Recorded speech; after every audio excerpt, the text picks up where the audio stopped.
What's up, guys? My name's Garrison, and I'm the owner of www.wicked.surf, and it is a online surf publication, surf media company, and so much more to come, all things surf related.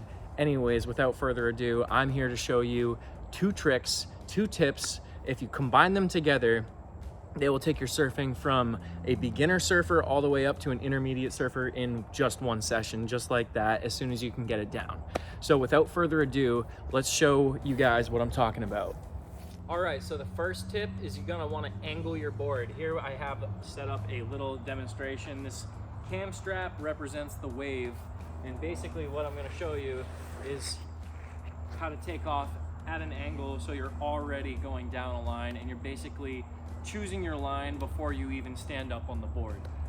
Most beginner surfers, if this is the wave and the beach is straight ahead, vertically straight ahead, most beginner surfers are gonna wanna go straight, and in their pop-up, they're gonna paddle, paddle, paddle, catch the wave, boom, stand up, right?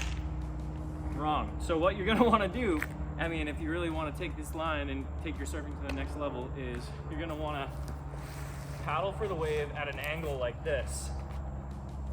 Paddle, paddle, paddle, paddle, and when you're paddling, you already have your line set right here. If this is the wave and you're already at that angle, you're not looking directly at the beach, you're looking down the line now.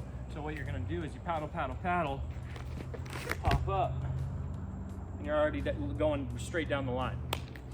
The second tip that you're gonna wanna do to combine with going down the line and angling your takeoff is using the length of your board, because a lot of beginner surfers, when they pop up, what they're doing is, number one, they're way too far back on their board. If they're paddling for a wave like this, you're already behind the wave.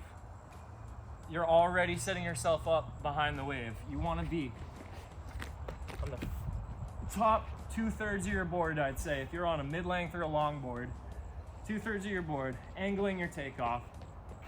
And when you pop up, you don't want to pop up back here. If you pop up back here, you're weighing down your backside, and all that weight is gonna draw you back. It's gonna create drag, and you're not gonna go fast, and you're not gonna go down the line. So what you need to do when you pop up is you wanna be on this front half of your board. You see what I'm saying?